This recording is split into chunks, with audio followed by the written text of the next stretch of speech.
জমানা বদলের পর বাংলাদেশের স্কুল কলেজের পাঠ্যবই থেকে আগেই জাতির পিতা শেখ মুজিবুর রহমানের লেখা এবং তাকে নিয়ে রচিত নিবন্ধের বেশিরভাগই বাতিল করা হয়েছে। এবার বাংলাদেশের ৫০০ টাকার নোট থেকে শেখ মুজিবের প্রতিকৃতি সরিয়ে ফেলা হলো। বৃহস্পতিবার বাজারে এলো ৫০০ টাকার নতুন নোট। মোহাম্মদ ইউনূস সরকার ক্ষমতায় আসার পর ইতিমধ্যেই ২০, ৫০, ১০০ ও ১০০০ টাকার নতুন নোট বাজারে ছাড়া হয়েছে। সেগুলিতেও শেখ মুজিবের ছবি রাখা হয়নি। গত বছর হাসিনা সরকারের পতনের পর বাংলাদেশে শেখ মুজিবকে মুছে ফেলার যে পরিকল্পিত প্রচেষ্টা শুরু হয়েছে, তার মধ্যে সবচেয়ে ভয়াবহ ঘটনা ছিল ঢাকার ধানমন্ডিতে তার বাড়িটির উপর হামলা। ৩ দফায় ওই বাড়িতে হামলা চালিয়ে দুর্বৃত্তরা প্রায় ২/৩ ভেঙে ফেলেছে। বাংলাদেশের ইতিহাসবিদ এবং মুক্তিযোদ্ধাদের অনেকেই মনে করেন, ধানমন্ডি ৩২-এর বাড়িটি শুধু ব্যক্তিবিশেষ নয়, সেটি দেশটির গর্বগৃহ। স্বাধীনতার ভাবনা এবং তা বাস্তবায়নের গুরুত্বপূর্ণ সব সিদ্ধান্তই হয়েছিল ধানমন্ডি ৩২-এ শেখ মুজিবুর রহমানের ওই বাড়িতে।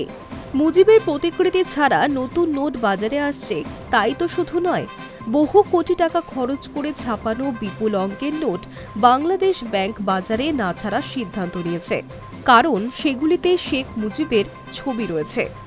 বাংলাদেশের কেন্দ্রীয় ব্যাংক আরও সিদ্ধান্ত করেছে, বঙ্গবন্ধুর প্রতিকৃতি থাকা যাবতীয় নোট দফায় দফায় বাজার থেকে তুলে নেওয়া হবে।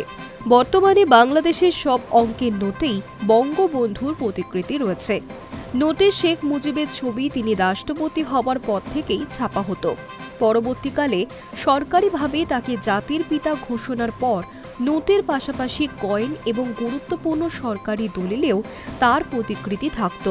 ইউনূস সরকার একটি মামলার আদালতে জানিয়েছে, তারা শেখ মুজিবুর রহমানকে জাতির পিতা মানেন না, যদিও সরকারিভাবে এই বিষয়ে কোনো নির্দেশিকা প্রকাশিত হয়নি। কারণ এই সংক্রান্ত সিদ্ধান্ত বলবৎ করতে হলে বাংলাদেশের সংবিধানে সংশোধন করতে হবে। সে দেশের সংবিধানেই শেখ মুজিবুর রহমানকে জাতির পিতা হিসেবে উল্লেখ করা হয়েছে। সেই মতো গুরুত্বপূর্ণ সরকারি অফিসে তার প্রতিকৃতি রাখার বিধানও রয়েছে সংবিধানে। ইউনূস সরকার গঠিত সংবিধান সংশোধন কমিশন এই ব্যাপারে তাদের সুপারিশে বলেছে, শেখ মুজিবুর রহমানের প্রতিকৃতি সরকারি দপ্তরে রাখা আসলে ব্যক্তি ভজনা। তারা সংবিধানের ওই সংক্রান্ত অনুচ্ছেদটি বাতিল করার সুপারিশ করছে। তবে এই সুপারিশ গৃহীত হবে কিনা তা নির্ভর করছে আগামী জাতীয় সংসদ নির্বাচনের পর কারা সরকার গড়ে এবং সব সুপারিশ কার্যকর করা হয় কিনা তার উপর। নতুন নোটের নকশায় একদিকে রয়েছে কেন্দ্রীয় শহীদ মিনার, আর একদিকে বাংলাদেশ সুপ্রিম কোর্টের ছবি। জলছাপ হিসেবে রয়েছে রয়্যাল বেঙ্গল টাইগারের মুখ। ৫০০ টাকার এই নতুন নোটটির আরেকটি বিশেষ বৈশিষ্ট্য হচ্ছে, এটি নাড়াচাড়া করলে সবুজ ক্রমশ নীল রঙে পরিবর্তিত হবে।